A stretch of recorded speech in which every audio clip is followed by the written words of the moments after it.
Hello, ladies and gentlemen. So I'm back with the story, and I want to tell you this is just going out of control. It's spinning out of control. So you have a lot of people making comments, pretty much incriminating Michael Jackson. Well,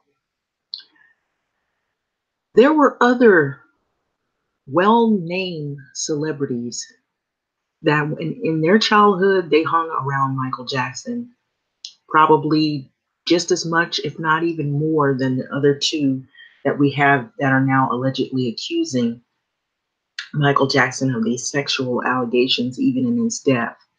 So here's a lovely article just in: Macaulay Culkin and Corey Feldman defend Michael Jackson.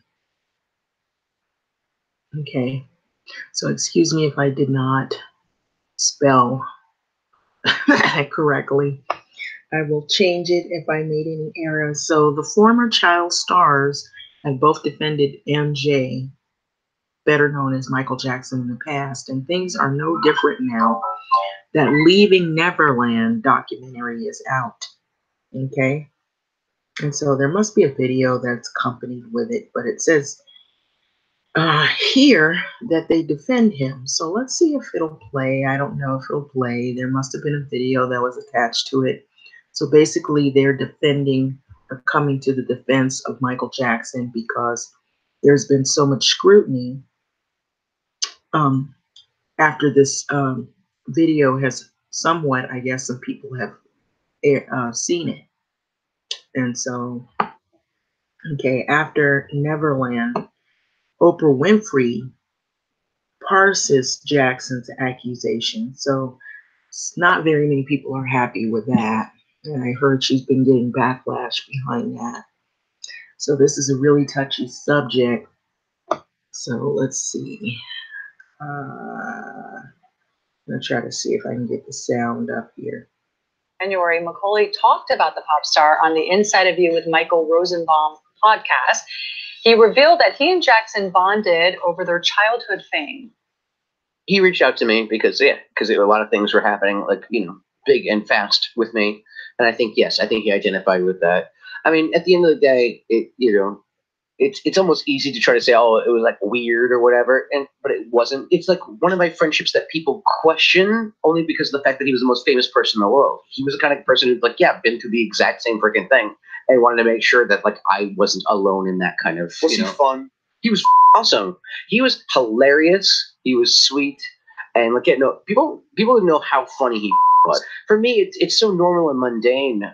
I know it's a big deal to everyone else, but for me, it's it was a normal, it was a normal friendship. And another longtime friend of Michael's was Corey Feldman. They also got to know each other because Corey was a child actor. Melanie actually talked to him about Michael last year, and it was clear that he firmly believed Michael was innocent of any sexual abuse allegations. All I do know is what I know. And what I know is Michael was a gentleman, and he was respectful to every child that I saw him with and to me myself. So there was a group of kids, and we all formed a bond. We were all friends with Michael. And I asked each one of those kids about their experiences, and every one of them told me the same thing that I experienced. All we know for a fact is that Jordan Chandler, who was the first kid that accused him, came out after his dad died and wrote an open letter and said that those stories were fake. He said it himself in his own words in an open letter. So we know that. We know that the second trial was negated and was proven to be false. He had 10 counts against him, and he was proven innocent on all 10 counts. So why are we even still talking about this? The man's dead. Every time it came up, it was resolved. It should be a dead issue.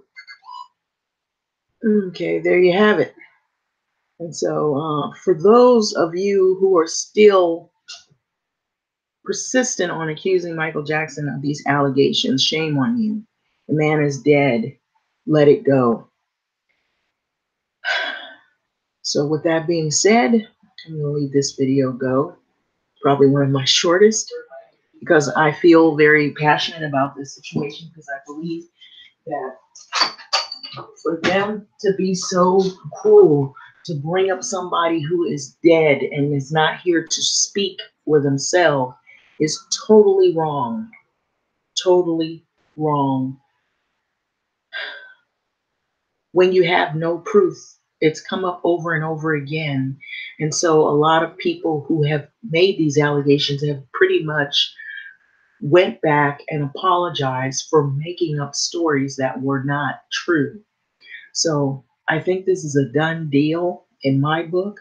But what do you think? I know some people are still persistent on believing the lie. With that being said, I'm going to let this video go. Like, comment, subscribe. Thanks for listening.